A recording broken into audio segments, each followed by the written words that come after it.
જ્યારે આપણે જૂથમાં કામ કરીએ છીએ ત્યારે ખરેખર જીવતા શીખીએ છીએ. કારણ કે જીવન છે, કોઈ માણસ છે એ એકલો એકલો જીવતો હોય એવું તમે સમાજમાં જોયું. એને જો ગાડીમાં જવું હોય તો બસના કંડક્ટર જોડે વાત કરવી પડે, ડ્રાઈવર જોડે વાત કરવી પડે, નીચે કોઈને કોઈ માણસો સાથે કામ કરવું પડે. ખેતી કરતો હોય તો મજૂર સાથે વાતો કરવી પડે, પેલાને ટ્રેક્ટરના ડ્રાઈવરને સમજાવવું પડે. ધારો કે મહેન્દ્રભાઈ કોન્ટ્રાક્ટનું કામ કરે છે ને, તો કડિયા જોડે વાત કરવી પડે, ઈંટોવાળા જોડે વાત કરવી પડે. આવી રીતે આપણું જે આખો સમાજ છે, કોઈ પણ માણસ એવો તમે જોયો કે ના એ એકલો જ હોય, કોઈ જોડે વાત ના કરવી પડે, કોઈને કશું નહીં કરવું, એકલા એકલા જીવાય એવું કશું હોતું નથી. એટલે આપણે જૂથમાં કામ કરવાનું છે, એ ખરેખર તો જીવતા શીખવાનું છે. આ તો એક પ્રક્રિયા છે કે ચૂંટણી કેવી રીતે થાય, તો આવી રીતે થાય એ સમજાવવા માટેનું હતું. આ તો તમે બધાએ ઉમેદવારી કરી છે એટલે ખૂબ સારું છે. તમારા બધાના નામ મારી પાસે છે. એટલે જ્યારે જ્યારે એક વધારે કોઈ મોટો નિર્ણય લેવાનો થશે ત્યારે આપણે આટલા લોકો ભેગા મળીશું. વધારે આટલા જેટલા ઉમેદવારી કરી છે બધા લોકોને સ્કૂલ માટે લીડરશિપ લેવાની ઈચ્છા છે, તો એટલા લોકો સાથે મળીને આપણે ચર્ચા કરીશું. પણ એક ચેકલિસ્ટ છે, એ ચેકલિસ્ટમાં તો એવું તો કરાય જ નહીં ને કે બધા લોકો જે ટીક કરવા જાય. એટલે ચેકલિસ્ટ પૂરતા ચારેય ગ્રુપમાંથી આપણને લીડર અને ઉપલીડર મળ્યા છે. હું ફરી બોલું છું, ચેકલિસ્ટમાં ટીક કરવા પૂરતા કે જેનું કામ છે કે જોઈ જવું.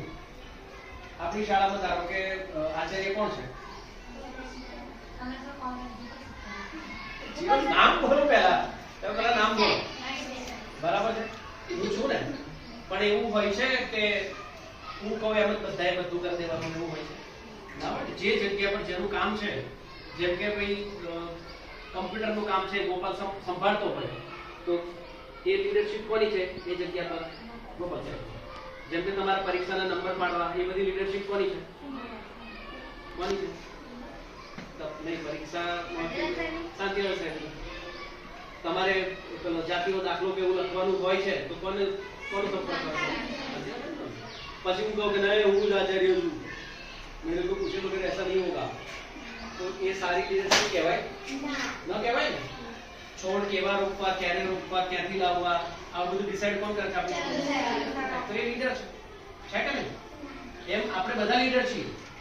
અને હું કહું છું એટલે આ રૂમમાં બેઠા છે એટલા નહીં, જે બધા છે એ બધા જ. પણ આપણે બધા એકબીજા પાસેથી શીખીએ છીએ. તમારી પહેલા જે 8મા કે અત્યારે 9મા ગયા એમની પાસેથી તમે ઘણા બધા ગુણ શીખ્યા છો ને? તો એવા ગુણો આપણે એકબીજાને શીખવવાના છે. એ ક્યારે શીખાય?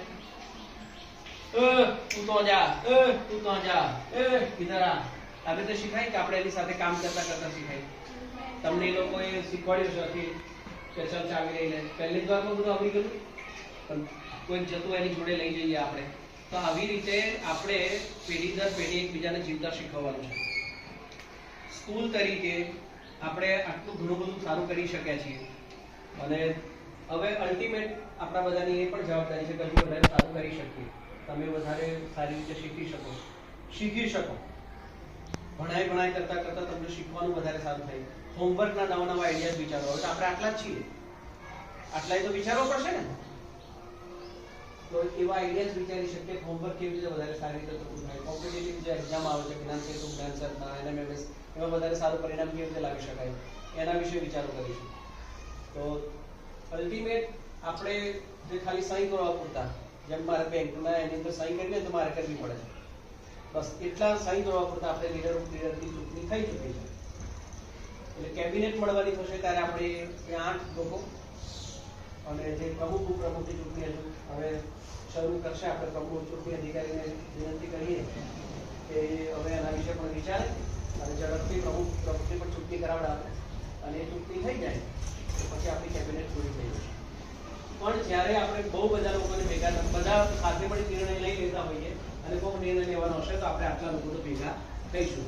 આ નામ છે એ અહીંયા રહેશે જ. બરાબર? તમારા મનમાં કોઈ પ્રશ્ન કે કોઈ મૂંઝવણ હોય તો આપણે પહેલા વાત કરીએ. એવો કોઈ પ્રશ્ન છે? કામગીરી પ્રત્યે જો કે ગઈ વખતે કરતા એટલે બધાને સ્પષ્ટ છે ને? ગઈ વખત લીડર કોમ નતા.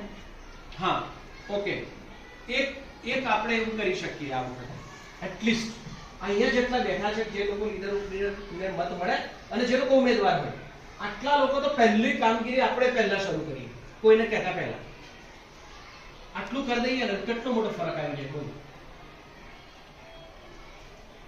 ધારો કે હાર્દિક કોઈને કહેશે નહીં કે લેટ આપણે પરિપત્રની પ્રિન્ટ આઉટ લઈ લઈએ. ઓફિસ કોને ઓફિસ વર્ક કોને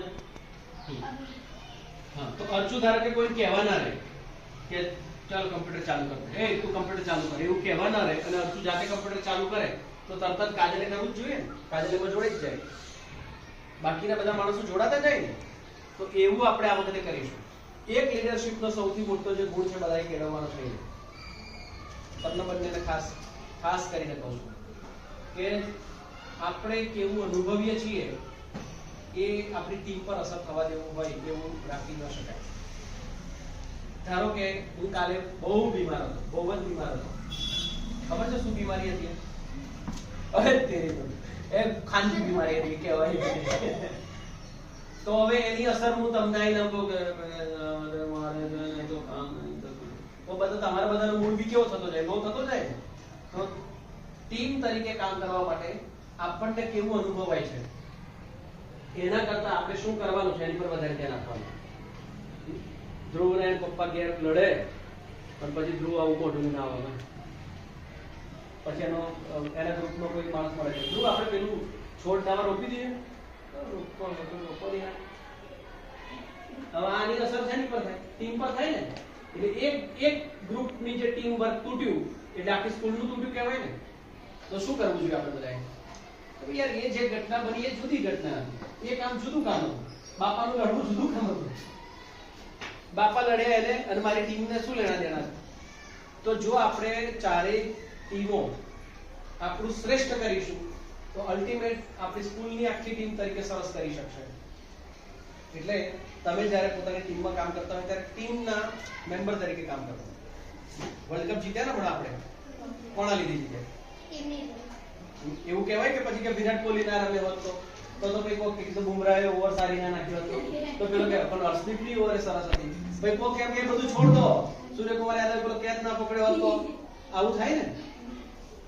એનો અર્થ શું થયો? તો એનો અર્થ એ કે એટલા સિવાયના બાકીના ખેલાડીઓ નવરા હતા. ટીમનો દરેકે દરેક સભ્ય મહત્વનો છે, પણ આ મહત્વનો છે એવી લાગણી પેદા કરવાનું કામ કોનું છે ખબર છે? તમારું. તમે લીડરશિપમાં ઉભા રહ્યા હતા એટલે તમને લોકોએ તમારે એવું ધ્યાન રાખવું પડે કે આપણી ટીમમાંથી કોણ છે કે જે હવે થોડુંક લો અનુભવે છે. લો અનુભવ છે મતલબ એના નહીં થોડીક વાર ભાઈ રસ ના રહ્યો એવું થયા કરે ને, તો તમારે એવા લોકોને પકડવાના. તો ભાઈ હા ચાલો આ લોકોને કંઈક કામ આપો લઈ દેવું, એ તો આપણે બરાબર કહેવાય આપણે બરાબર. બીજું એક જે કામ તમારે લીડર તરીકે આપણી આ ટીમે કરવાનું છે કે કેટલીક જે રીતિઓ છે, જે કેટલીક પદ્ધતિઓ અને કેટલાક કાર્યો એવા છે જેમાં આપણને સચિવની જરૂર પડવાની છે. એવા સચિવ પણ બનાવવો પડશે. એ સચિવનું કામ એવું છે કે ઝીણવટથી એ કામને બરાબર સમજતા હોય, જેથી કરીને ગ્રુપની કામગીરી બદલાય તો એ સચિવ તરીકે એ કામને બીજાને હેન્ડઓવર કરી શકે. જો આવી રીતે કરવાનું છે તો એના વિશે ફરીથી આપણે પાછા કરીશું આપણે. એટલે એવું જે હોય એને પણ ધ્યાનમાં રાખીશું. તમને એવા જે પણ સૂચનો લાગતા હોય તો તમે તમારી એક નોટ બનાવી લેજો, તમારા ગ્રુપની એક નોટ બનાવી લેજો. તો એની અંદર એવા સૂચનો નોંધતા જવાના, કામગીરીની નોંધ કરતા જવાનું. તમારી ગ્રુપની એક નોટ હોય એની અંદર લખી દેવાનું કે આટલા લોકો છે અમારા ગ્રુપમાં નિયમિત આવે કે આટલા નથી આવતા. તો એવી બધી નોંધ રાખવી પડશે તારીખ વાઇઝ. તમે ગઈ વખતે એવી પ્રેક્ટિસ કરી છે એટલે જોઈ લેજો. એવી કારણ કે ઓફિસ વર્કની કામગીરી હોય એમાં જોઈ લેવાનું હોય કે ભાઈ આમાંથી કેટલા લોકો નિયમિત હોમવર્ક આવે, કોણ નથી આવતું, કોણ સમય આવે છે, કોણ મોડું આવે છે. એવી જે નોંધ કરતા હતા ને તે વખતે એવી નોંધ કરવા પણ શરૂ કરજો. આવા આઈડિયાઝ આવે એની પણ નોંધ કરવાની કે આવું કરવું પડશે, આપણે આવું કરવું પડશે. તો એનું પણ કામ કરીશું. તમારું જે ચેકલિસ્ટ આપ્યું છે એ આ મહિનો પૂરો થતા ભાઈ એમાં તમને એવું લાગે કે આ ઉમેરવા જેવું છે, આ વાક્ય જે અંદર નથી એવા વાક્યો હોય એ પણ ઉમેરતા જજો. એટલે જ્યારે ફરીથી પ્રિન્ટ કાઢવાની થાય ત્યારે નવા વાક્યો સાથે કાઢશો. તમને લાગે કે આ કામ તો હોય છે આ પણ અંદર ચેકલિસ્ટમાં નથી, એવું કરવાનું છે. ઓકે ચાલો મળીએ તરત. થેન્ક યુ ચૂંટણી અધિકારી સર.